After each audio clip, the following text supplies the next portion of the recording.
Public dialogue and civic engagement are important. They play a role in improving the health and well-being of Texans across our great state. That's why Blue Cross and Blue Shield of Texas is proud to support Texas Tribune events like the conversation you're about to see. Please join me in welcoming our distinguished panelists.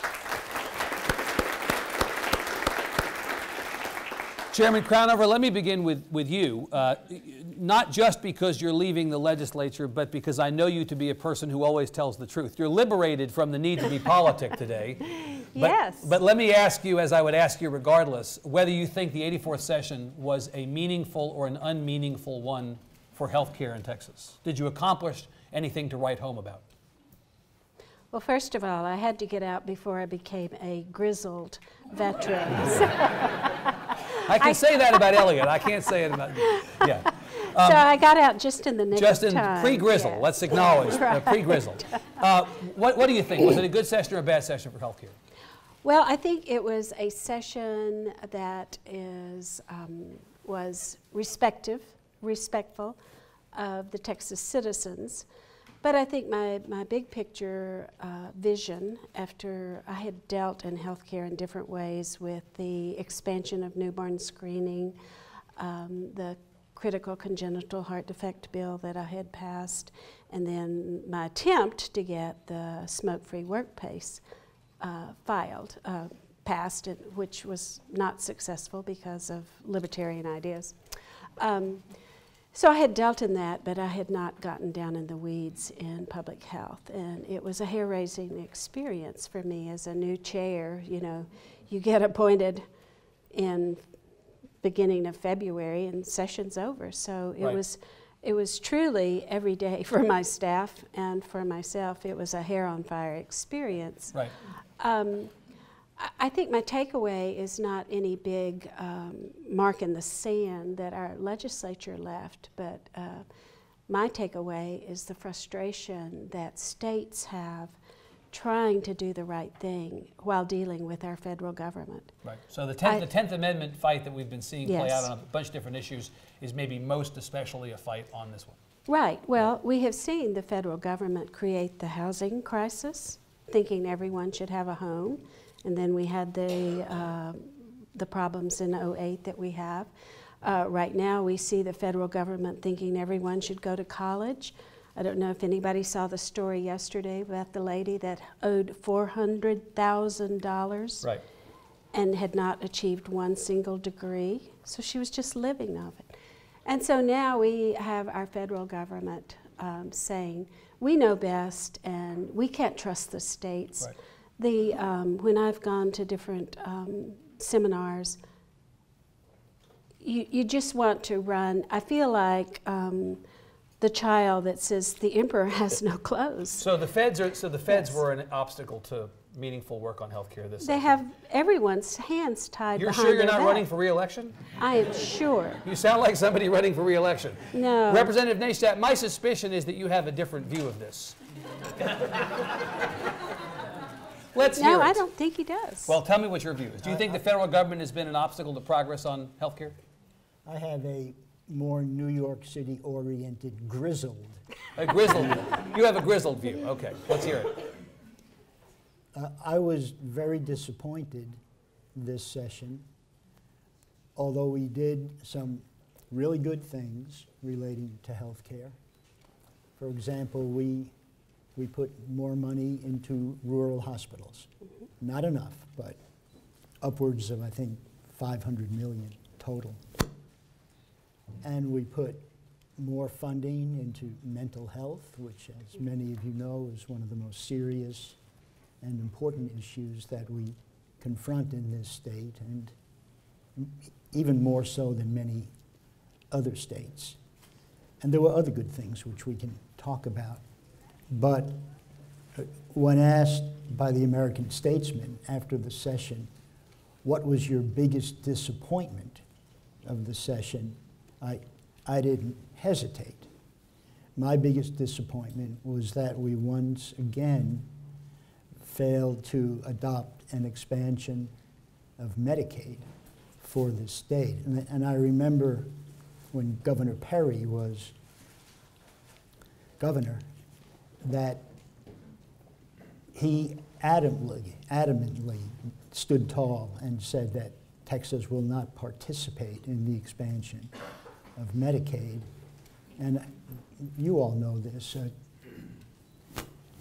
By refusing to allow or authorize Texas to participate in Medicaid expansion, he forego the opportunity to draw down upwards of $90 billion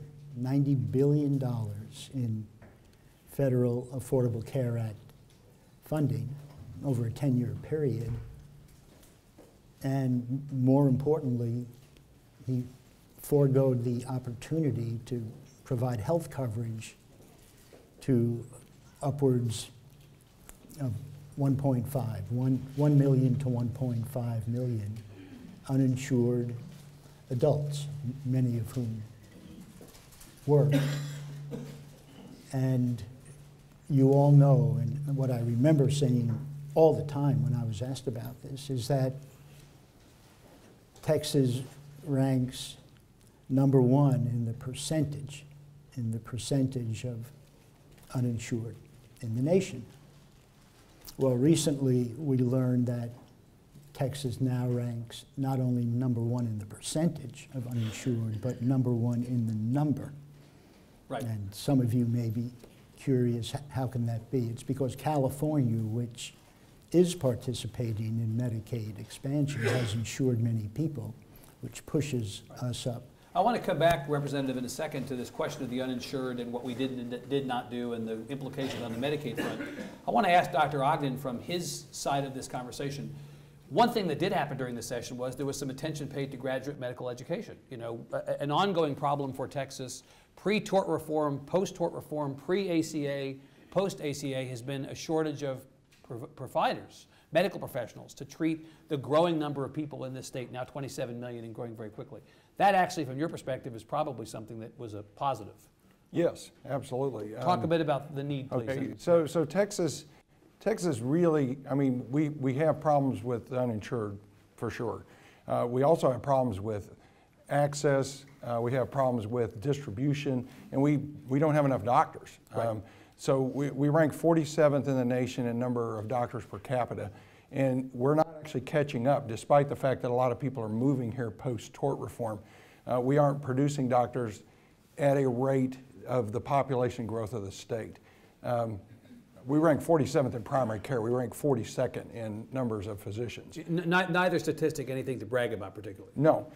We also, half of the counties in the state are considered underserved by the federal government, meaning that there may be one or no physicians in these counties. So we have a numbers problem, we have a maldistribution problem. Right.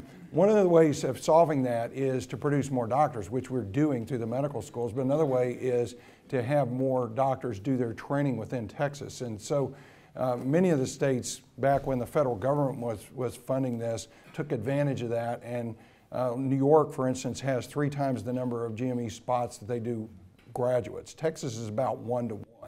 And that's not ideal at all, because if people do tend to leave for their training, they don't always come back. Typically, where they do their GME work, they remain. They usually remain close to that area. Right. So the funding of and the creation of the medical schools in Austin, and I mean competition between A&M and UT right. notwithstanding, the fact that there's going to be another medical school in Austin, the fact that we're going to have a medical school down in the Valley, these are hopeful signs. That's all good. And then the legislation that was directed specifically to expanding the number of residency slots during this last session, also a good thing in terms of addressing the it's a very good thing. provider shortage. But because of the squeeze that's on hospitals right now, right. the hospitals have been a little bit reluctant to get more into the GME business. The GME business is very closely tied to the hospitals. And so the hospitals are a little concerned about, you know, the funding and how long is the funding going to be right. there and that sort of thing. So they haven't been willing to kind of step out and do this. And the state really needs probably 400, 500 more residency spots just to be kind of in the sweet spot of where we need to be. And we're nowhere near where we need to be in that case. No. I appreciate you pivoting this back to the economics of healthcare as it relates to hospitals specifically, because Chairman Crownover, as you know, one of the challenges that we've had on healthcare policy over the last, say, 5 to 10 years is we've seen a hockey sticking of health costs in the state. and particularly as a percentage of the all-funds budget of the state of Texas. Forever and ever, as you know, and as the grizzled veteran knows, public education was forever and ever the number one line item in the state budget. Healthcare was not nearly what, as a percentage of the budget, public education was. Then they kind of got to be pretty equivalent, and now in this biennium, healthcare is now the number one line item in the all funds budget and shows no sign of coming back. Part of that is indeed things that you all can't control, but part of it theoretically is also things you can, right? You all have an ability, if you choose to bend the cost curve on healthcare. Well, I passed a bill that it will be looking at bending the cost curve.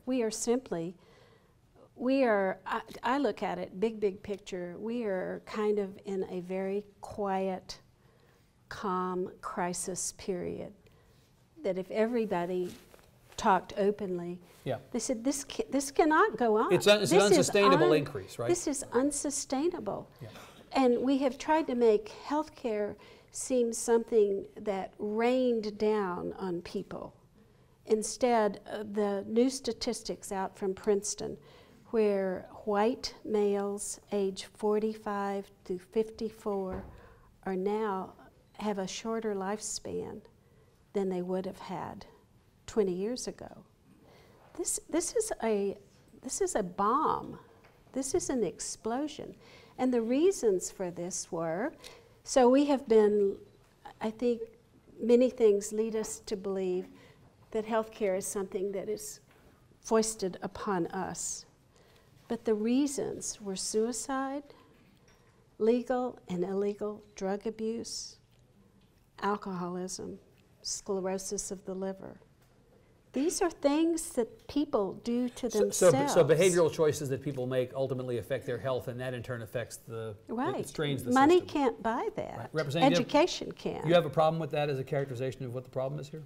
No, there are many problems, and one of them, of course, is adequate funding for programs, because once again, we didn't adequately fund Medicaid, so there'll have to be a supplemental budget. Let's get to that specifically. So there's the larger question, the sort of top-level question of the expansion of Medicaid, which we've declined to do somewhat enthusiastically over the last couple of sessions. But then there's the question of, for instance, the Medicaid provider rates, which the House and the Senate going into the budget disagreed on. The House wanted to raise the rates. The Senate wanted to keep them where they were. Ultimately, in fact, the House wanted to go to, I think, 100% of Medicare, is that right? And the Senate wanted to keep them down at about 60% or 61 cents on the dollar. And I believe, in fact, that in the final budget, you all kept the rates where they had been. Yeah, there was no increase. So that, in fact, to the question that we discussed with Dr. Ogden, there are fewer doctors potentially willing to take on Medicaid patients because the reimbursement rates have not adequately gone up. And so you have, I think, the lowest percentage of docs right now taking new Medicaid patients. 34% of doctors take Medicaid. Right. So theoretically, that's something that you could have done in what was the largest budget you had ever had to spend. You could have conceivably taken some of that money that was dedicated to something else, or some of that money that was left on the table, and you could have increased provider rates at least a little bit to get at some of the problem that Dr. Ogden was talking about. Yeah, absolutely.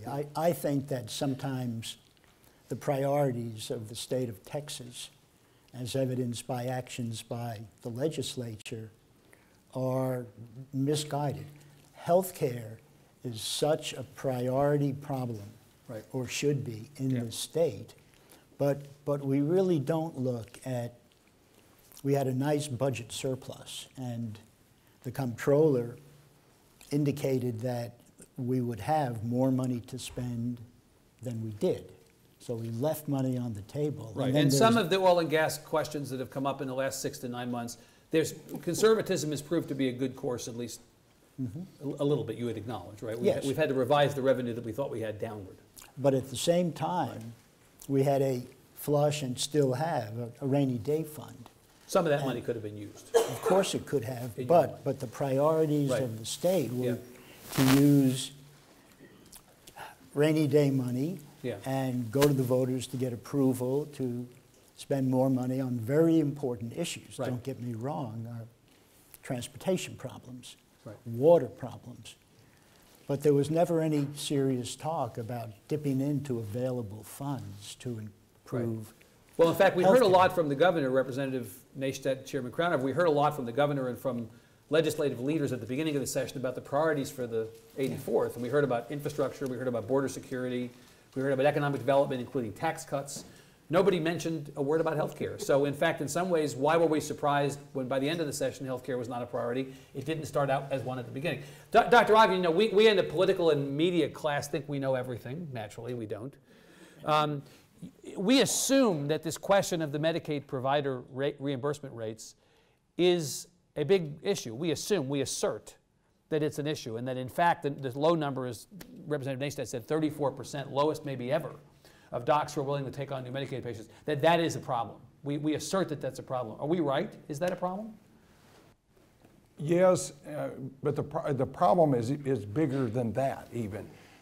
So if the Affordable Care Act worked perfectly and Texas signed on to everything, right, and all of a sudden we had everybody covered in some form or fashion, there's no place for them to go. The problem is there's no place for them to be treated, and not enough people to treat them. Right. We do not have the boots on the ground to take care of them, nor do we have the system in place to be able to do it well. That's one of the things that we talk about a lot within the medical school, because I think the system of care has to change. It's broken. And it's got to be an all-hands-on-deck approach so that it's affordable and it's accessible, and you can do telemedicine to remote places so people can get specialty care without having to get in their car and drive 300 miles. We have to come up with a system that's much, much better than what we have. And we're going to have to do it with nurses and pharmacists and physicians' assistants and physicians. And we would like, actually, that's something that is near and dear to my heart and to Dr. Donovan. We would like to be the part of the group that helps solve that problem. I think we have to invent a better healthcare system, and I think Texas is a good place to do that. It's an all hands on. I'm interested to hear what you said about the addition of nurse practitioners and technicians. Is this referred to as scope of care? What is that? The scope of practice. Scope of practice. Scope of practice. This is an issue that's otherwise known on the Public Health Committee as turf wars. Turf wars, right. Well, indeed, you know, I like a good turf war, so I'm going to bring this up. To take the baton from Dr. Ogden on this, one of the things, if we indeed have an all-hands-on-deck need to solve this problem, there has been a political fight over the question of who gets to be on the field in uniform, right, Chairman? And Dr. Donovan mentioned allowing every profession to the way they talk about it, practice at the top of their license. Right. So we have, if we're going to move forward, you talk about the next 5 years. Yeah. We have got to stop, and I think the health science centers are going to be very instrumental pieces of this puzzle to stop this turf wars. If we are that short of doctors, how in the world? We had a bill where, because I had a bill that I supported, I have a physical therapist that has helped me when my knee was out, and so he healed it. Basically, I didn't need knee surgery because I did what he said. 3 years later, something else pops up. I have to go to a gatekeeper doctor to give me permission to go back to Joe, who I already know, who I already respect, who, and they're just things that are undefendable, that make no sense. There's agreement among the three of you on this. Representative Naishtat, you feel the same way as Chairman does? More bodies on the field. Yeah. We passed it in the House, and it got killed in the calendars. Yeah. But we also need to look seriously at a mechanism which would result in less of a need to have bodies on the field. And you mentioned telemedicine. Yeah.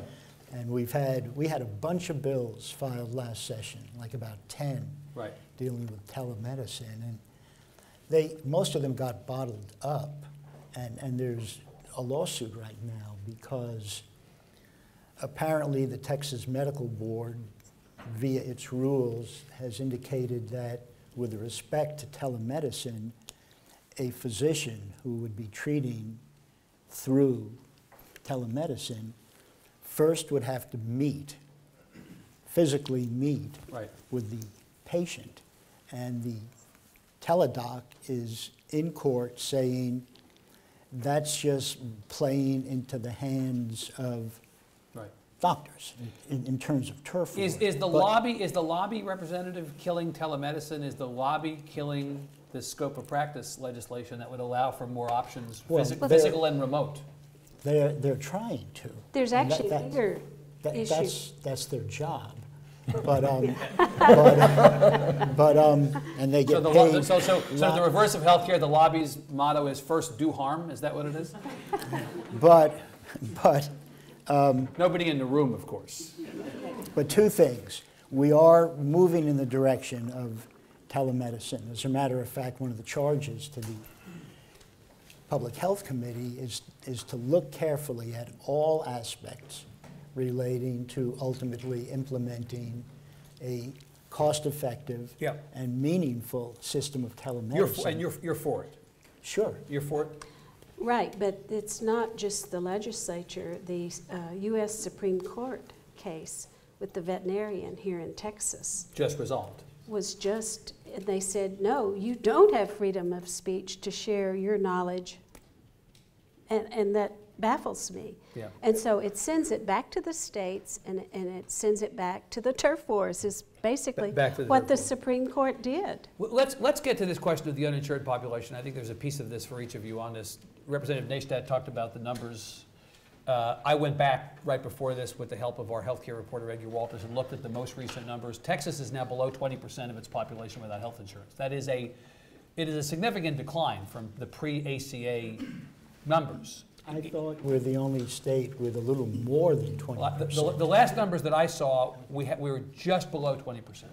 But in any case, our percentage decrease, the decrease since pre-ACA to now, is actually a slower decline because we didn't embrace the Affordable Care Act than we have seen in some of those states that have actually embraced it. So we still have just under 5 million people who have no health insurance, and Representative Naishtat is correct, not only first in the percentage, but first in the raw numbers. Of those, about 1 million would be eligible if we expanded Medicaid, and another 500,000 are eligible now, but don't access what is available to them now, which I think is interesting. We talk about people without health insurance, but in some cases people have access, but choose not to take advantage of it. We have 800,000 children in Texas who are uninsured. And how many of those are eligible now and are not taking advantage of it? I'd say nearly all of them. Nearly all of them.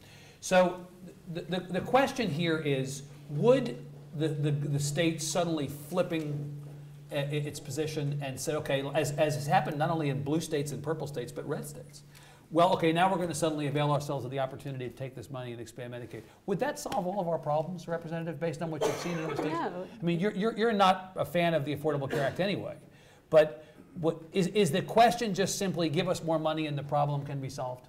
The question, or is the system broken? I think the question is this, that we supposedly had a national debate on health care. Right. We didn't have a national debate on health care. We had a national debate on health insurance. You can have good insurance and get bad health care. You can have no insurance and get good health care. So we have not had an honest conversation here. I have been working for years, literally, to pass the HSA option for employers of the state of Texas. And different groups were able to fight it tooth and toenail. These are health savings accounts. Health savings accounts. And that's, you have to start thinking about health insurance like you insure your home. You don't expect the government to come in and take care of your home, to change the filters and do all those things. No, you want health insurance, you want home insurance in case your roof blows flat away or your house burns down. And so we have gotten where I think we just think about health insurance in the wrong way. If you know, you talk about 5 years out, I would love to decouple insurance from the employer. I have 4 sons right now. They're young, they're moving around, they're changing jobs. I don't want their employer to choose their health insurance. Yep. I want them to be able to do that. Right. I know we're going to move in all sorts of interesting directions, but I don't think we're having an honest conversation about where we need to go right now. Representative, I heard a couple of years ago at an event we put on in Beaumont, former State Representative Alan Ritter say, nowhere in the Constitution is there a right to health care. And I sort of sat back for a second and I thought, well, I can't argue with that. He's right. I mean, in fact, what Representative Crownover says is true. There's no obligation for the government to provide health care to us. And yet that seems to be the conversation we've been having since the Affordable Care Act was signed into law 6 years ago this March. Yeah, and I do want to make a comment about that. The question boils down to what is the role of government with respect to issues like this?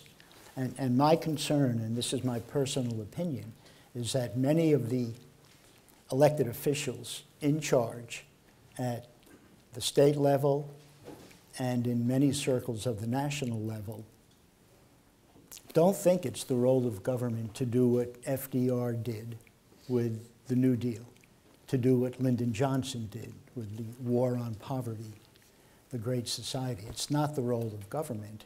And some of these individuals will say that includes health care. Let the private sector do it. It's not the role of government. Government exists to build walls at the border and to deal with transportation and crime and water and infrastructure. Right. But not to do what LBJ and FDR tried to do. And some of you may wonder, well, why? And to understand that, you have to look at one of the heroes of the right. His name is Grover Norquist. Grover Norquist, the national anti-tax guru. And when asked about government, he famously said, "Government, I love government. I'd like to be able to roll it into a ball so I could drown it in the government." Grover Norquist asks candidates and incumbents running for election or re-election to sign a no new taxes pledge. And most do, because if you don't, then you have to worry about getting a well-funded opponent from the right. And so the idea is to, quote, starve the beast, deprive government of the wherewithal, what it needs to provide services that I think, whether they're in the Constitution or not, are morally required by any government to provide. So it's not a legal obligation, but it's a moral obligation. I understand. Yeah. And this relates directly to the state of Texas and others rejecting Medicare expansion. Again, $90 billion over 10 years. And I don't know if this is true. Maybe I dreamed it.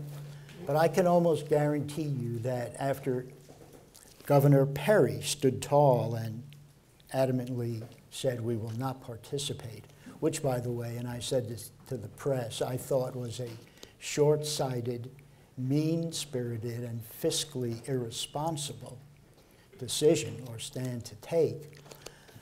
I think that Grover Norquist probably called Governor Perry and said, "Right on, Governor, reject that $90 billion in federal Affordable Care Act money because we're trying to starve the beast. We don't want people to be dependent. We don't want people to look to government for help, certainly in the areas of health and human services." So it's a philosophical difference that's playing out across politics. Right, but it also translates into the state of Texas through the legislature and governor choosing to return money to the people, to give tax money back instead of funding. Using that money to fund programs of the sort we're talking about. Dr. Ogden, you have been a doctor, as we said earlier, and you have also been a part of leadership at a big hospital.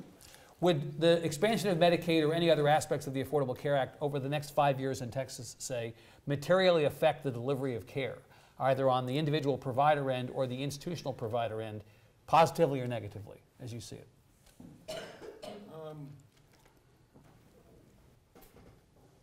That I don't know. I mean, I worked in a hospital system that always took Medicaid. Yeah. I always took Medicaid patients. We took all comers who came to the hospital. Somebody showed up at the emergency room whether they could pay, they could pay or couldn't pay, and I was proud of that. Right. I know we lost money on Medicaid, so even though we took Medicaid, the cost to provide the services was more than what we got reimbursed for those patients. So expanding it and taking care of more of those patients, I guess, is better than not getting paid at all, which is what the situation is now. And so you do recoup some of that, but whether or not that's going to affect the hospital's bottom line or not sort of depends on the philosophy of the hospital, right. and whether or not there's enough money coming in from other sources to sort of offset that. Yeah, it may ultimately make the magnitude of the problem that much greater. You expand coverage, but you also expand the magnitude of it. Yeah, I mean, Medicaid was not a great payer. I mean, in some states Right. it is. Yeah. But I mean, it was something that we felt. Right. Back to moral obligation as physicians. Right. If someone showed up and they were sick and they needed our help, we should take care of them. And the system was big enough, and I'm proud enough to say, did do that. So. Yeah. Let me come to demographic change and how it intersects with this conversation in a second, but stay for 1 second on this idea of people who are without health insurance are getting treated regardless. Chairman, that's often said. Well, there's not a crisis in healthcare except to the extent that people don't have health insurance, they can still go to the emergency room and they'll be treated. It's a very inefficient and expensive form of care. It's obviously not free for the institutions to provide, to Dr. Ogden's point, and to all of us who pay property taxes, it may be free to the person receiving the care, but it's not free to the rest of us, which is why the county judges in all the big counties, I suspect in Denton County, came forward at the time this option was made available and said, look, whatever we think about Medicaid, the expansion of Medicaid is better than nothing because all of our taxpayers are being hit with increases in their property taxes. The uncompensated care costs are being passed along to them. Your party came into this session fired up to cut property taxes. If you want to cut property taxes, really, Chairman, wouldn't fixing health care be a good start? Absolutely. But I think what we would all agree on is that we want for all Americans quality health care. We want access to health care. We want affordable health care. And I think everyone agrees on that. The divide comes in on how do you get there. Yep. And the divide is, I think Republicans think the federal government needs to honor the 10th Amendment. We need to rethink federalism. And the federal government needs to step back. And I think often D's think the federal government needs to go further, needs to go. Right. But here's the problem. Yeah. Here's the problem. And I have thought long and hard on this through these last months. So you have the doctors, you have the pharmacists, you have the drug companies, you have the health insurance groups. But when the government gets too involved, they are no longer the referee. We don't have a referee saying, whoops, this group overstepped. Whoops, you are being piggish. Too many pigs at the trough.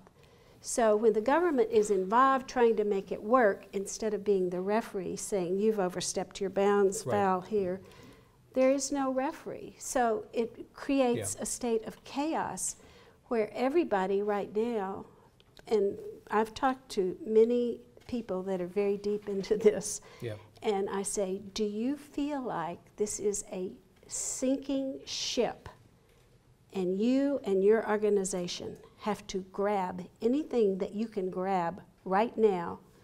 No sense of group good, no sense of let's build this system up so that it will work for the next 5 years, for the next 10 years, but instead they're in such a very quiet, controlled sense of chaos where the adults aren't in the room and it's just every man for himself. Well, Representative Naishtat, what Chairman Crownover has said is undeniably true. There is a Republican and Democratic divide on the resolution of this issue. Even if the goals are the same, the routes that would be chosen by the two sides are different. So the coming presidential election between Donald Trump and Bernie Sanders will be a real choice election. It will be a real choice election in terms of this issue. Two different visions of America. Now Bernie Sanders is a grizzled veteran. He would. I will say, Representative, he makes you look like a kid. That's absolutely. Dr. Ogden, let me ask you. Well, Okay, can I say yes, you may, and more then I'll than come, that? Dr. Yes. I just want to say that Medicaid expansion would have a positive impact on hospitals. Right now, you've all heard of this 1115 transformational waiver, and one of the components of that deals with uncompensated care. But CMS has indicated that states such as Texas and Florida, who are not participating in the expansion, we've all filed these applications to extend the waivers, which expire next year sometime. But the feds have said that with respect to uncompensated care, they will no longer give you money which would have gone toward the cost of providing coverage under. So that's actually, it's a Care potential hit of $29 billion over 5 years for the hospitals. Exactly. It's a threat from the administration, and it may not be an empty threat, that if we don't expand Medicaid or do something otherwise to deal with this problem, that money is now going to be made unavailable. Yeah. Right. And the other comment I want to make is that we were asked at the beginning of the session, are the odds better of getting Medicaid expansion during the 84th legislature than they were? And my answer was, yes, they are, because states are having a lot of success with this. Yes. And because very respected organizations in this state, including the Hospital Association, the Medical Association, the Texas Business Association, are saying maybe not a Medicaid expansion per se, but at least we should be looking at a Texas-specific type of Medicaid expansion, calling it something else, the Texas solution, like 6 or 7 other states have done a version of that themselves, including Arkansas, and it's different, but it's something that we need to be looking at. You'd be okay if we came up with like Abbott Care. That way, you would be willing to give away naming rights to whatever it was, if that's what it is. I would. You would be. I would. Dr. Ogden, I'm always fascinated by living in Texas, the intersection of politics, population, and policy. 27 million people in the state right now, as I alluded to. The population of the state will double by 2050. We're now majority in our population and have been since 2004. Within the next 10 years, say, we'll be majority Latino. And in fact, the percentage of the Anglo population between now and 2050 is going to drop precipitously. States changing, change is already here. It's not a question of change coming, it's already here. Often the places in the state where the population change is occurring in the largest amount, fastest growing and most dynamically changing, are the places where we have underinvested over time in social infrastructure, including healthcare.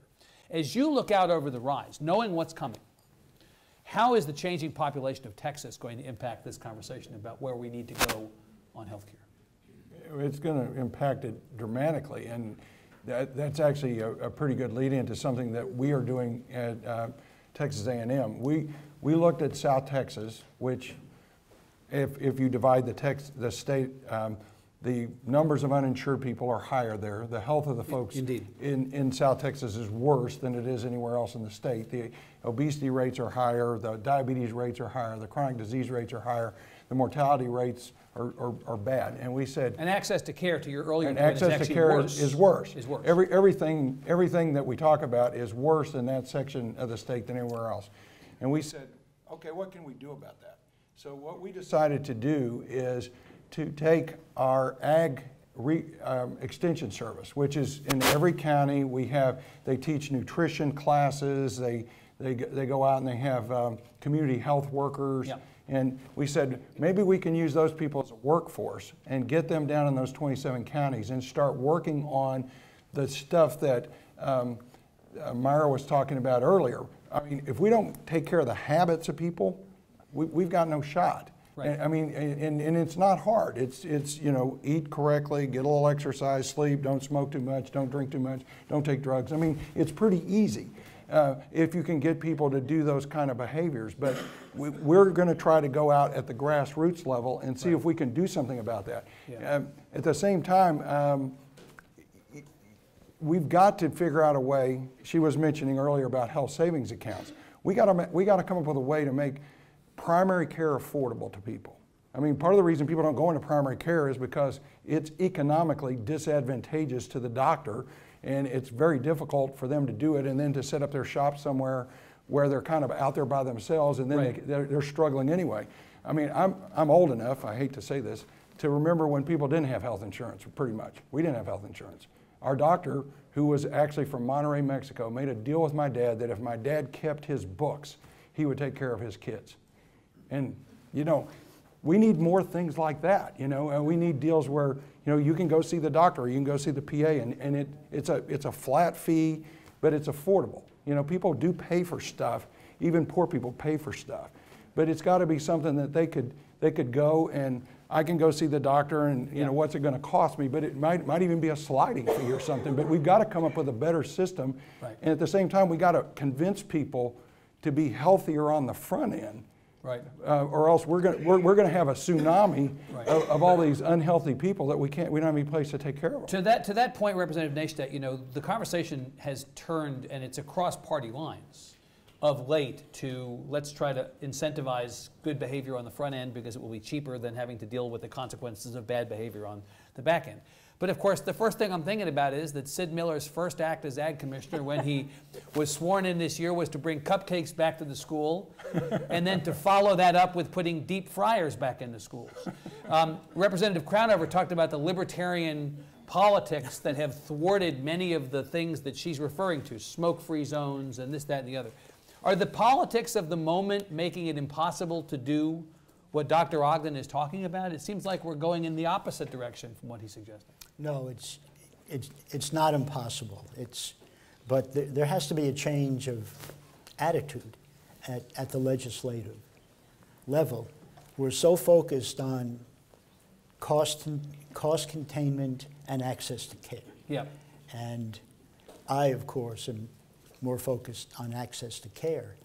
But each session, we seem to see actions by the legislature which come out of nowhere and are absolutely directly related to access to care. And I just want to mention briefly, in conference committee, I'm still not sure how this happened because this didn't go through the Senate or the House, but there was a rider that directed the state to cut a Medicaid pediatric acute care services program for very vulnerable, medically fragile children with autism, with cerebral palsy, with epilepsy, with developmental disabilities, so they would not be able to access to care, services which are so important to that young population, dealing with speech therapy, occupational therapy, physical therapy. Texas would cut the program by $150 million, and that, of course, would result in $200 million of federal money going away.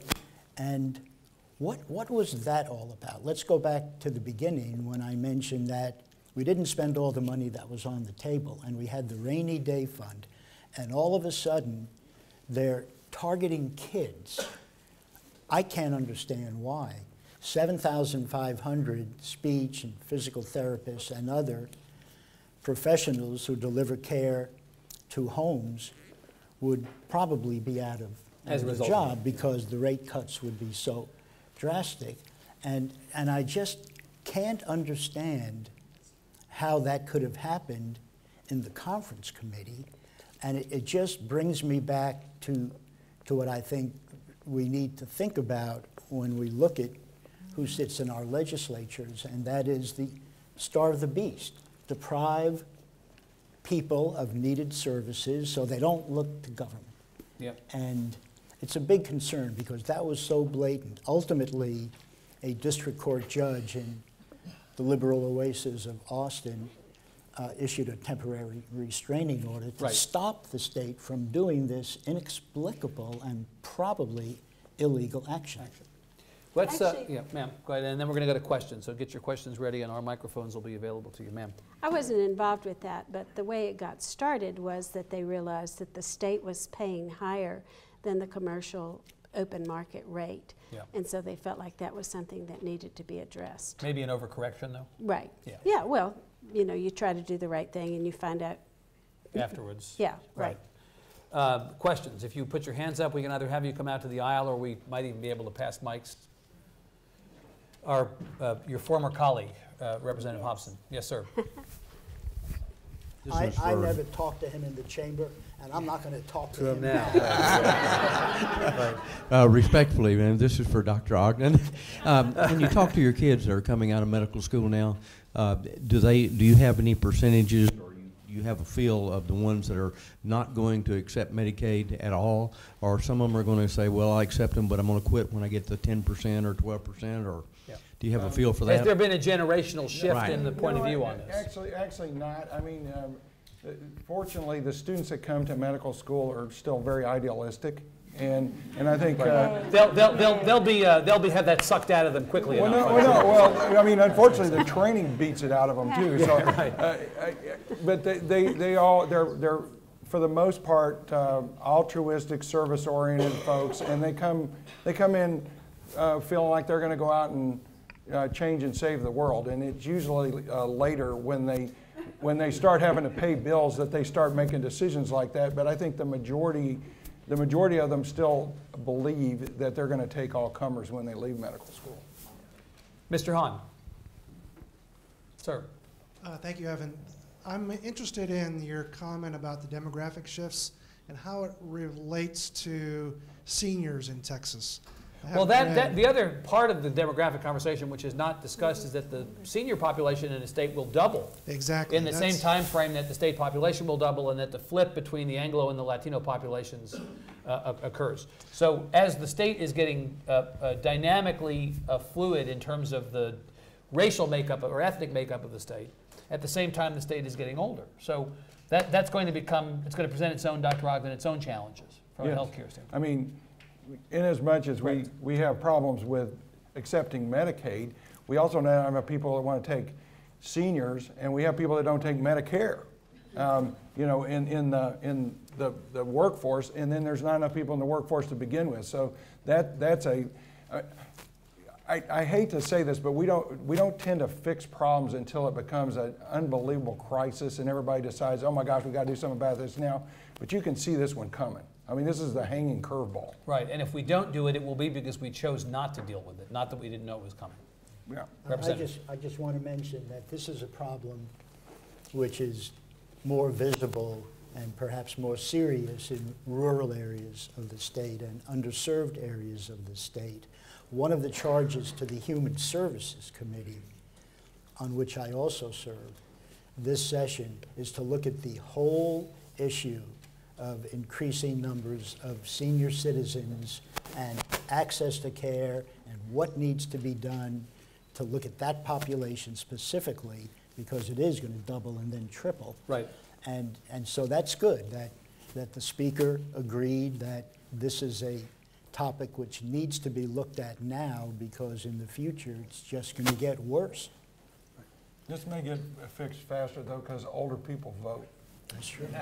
Well, you know, honestly, you know, the old chestnut that elections have consequences is a cliche because it's true. And when constituent groups decide that they've had enough with the policies that are currently in place, then they tend to get motivated to turn out. Nobody's motivated to turn out in Texas right now, but that may change at some point. Ma'am. Yes. Good afternoon. I'm Jennifer Smith with the Texas Association of City and County Health Officials, local health departments in the state. And so my question is, how do you envision public health being part of the healthcare system and bettering health systems in general? Chairman, on public health. I think, you know, I read in the Wall Street Journal one time, and this was years ago, and it has stuck with me, that we kind of ooch to believing that all this really, really strategic medicine, this really high-tech medicine, is what's changing life expectancies. And they said that is absolutely not true at all. The thing that has changed life expectancies and quality of life are really basic things: clean water, sanitation, refrigeration. That sounds crazy, but I went through a family history, and there were babies that died. They called it summer complaint. So what was summer complaint? Probably food that had not been refrigerated. It was a stomach ailment that happened in the summer. So no, public health is, people go, oh, that's boring. It is absolutely vital. Clean water, proper sanitation. But many of those, Chairman, many of those same things I alluded to befalling the parts of the state that are growing the fastest and in which we've underinvested. We did a whole project last year in which we discovered, not to anybody's surprise, that access to clean water along the border, a part of this population that's growing enormously, is still abysmal, and it's been abysmal for decades. People don't have access to clean water on a reliable basis. That is a public health issue as much as it's an environmental issue. Absolutely, right? Yeah. Absolutely. And that is a quality of life, and I think that's something that our state owes its citizens. You should be able to turn on the tap and have clean water drink come the out. Water. Let me take this question as the last question before our thing? and then I will add that gentleman there, and then we'll make a point. Yes, ma'am, sir. Let me just say that I don't think there's a more vital, important area in relation to the health of people in this country and, of course, Texas than public health. And I salute all of you who are involved in public health, no matter how you define it. Every aspect of public health is needed. We need more and more good people involved in public health. And not to leave the medical community out of this, of course. Right. Vaccinations, and the other thing that the Wall Street Journal mentioned was just simple penicillin. Right. But it wasn't the I call them head transplants. When medicine gets so complicated, you're transplanting heads. Sir. And what I mentioned in South Texas, that's actually a public health, our public health school is leading that on the medical side, because it is a public health project. It's a population health project. That's what it is. Sir. Question, my name is Lucas Mitchell with Luna Data Solutions. We're a recruiting provider for the life sciences community. Yes. This question is centered around Chairman Crownover. You made a statement about treating health insurance like home insurance. With the deregulation and privatization of healthcare insurance, we've seen costs rise significantly to the point where an outpatient procedure can often cost more than a home. With the fight on regulation on healthcare and health insurance providers, can you justify that type of statement in trying to fight the regulations that are needed to drive down the overall cost of healthcare? And maybe I should ask if you agree with the premise that more regulation would keep the cost of healthcare more manageable, and that less regulation has made it unmanageable. I'm not defending the statement. I'm saying we have to think about the way we think about health insurance. Just owning health insurance does not keep you healthy. You have to be actively involved, and so that's with the HSAs and the high deductible health insurance. We want consumer driven. We want the consumers asking questions. We want consumers concerned about how much does this cost. You know, I've had private conversations with doctors. They don't have the slightest what their clients are billed. I mean, they're embarrassed about this. I had a good friend that was in the hospital for 2 days. The bill was $100,000, and he did not have a surgery. He had a stroke, and they gave him the clot buster, and he is fine. So you know, there's no living without good medical care, and he is a capable, wonderful person that is still capable and wonderful. Right, but what about the premise that Yes. somehow there's a connection between regulation and the cost of health care? Do you buy that premise? No. You don't think that more regulation would keep costs down? I think the government has gotten too involved, and so they're not the referee anymore. They are so involved. To your earlier point. Yes, right. Okay. I would Gentleman like there. the government to back We up. got time, I'm sorry, for one more, and that gentleman right there will be the last one. Yes, sir. Thank you for having the discussion around telemedicine before. I wanted to actually ask Chairwoman's view on what she would like to see the legislation on telemedicine. What would you do if you could wave your wand and on telemedicine? And since you're not running for re-election, just tell us what you actually think. Well, I think it's so exciting to see where that's going to be. And I think it's incremental, and we become more comfortable with it. But I have already, taken a picture of something, sent it to my doctor. What is this?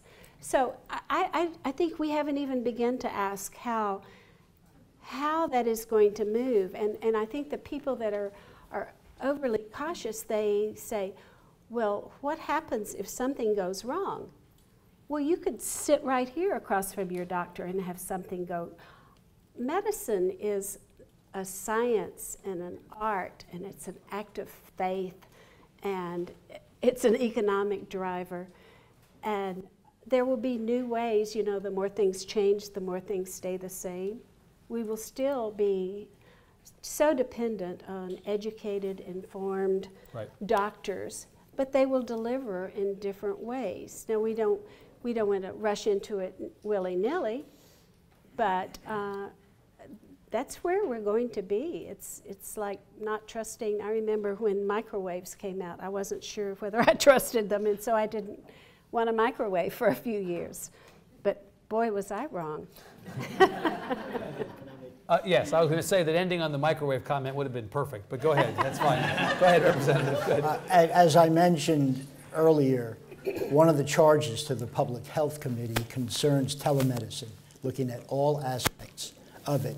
There will be public hearings on this issue. I would invite any of you who have anything to say about telemedicine to come and testify, or at a minimum, submit written testimony. And Good. This is all public information. Good, perfect timing.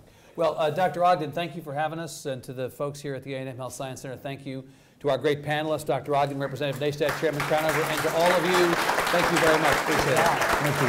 Enjoyed it. Thank you. I always enjoy having you. Thank you.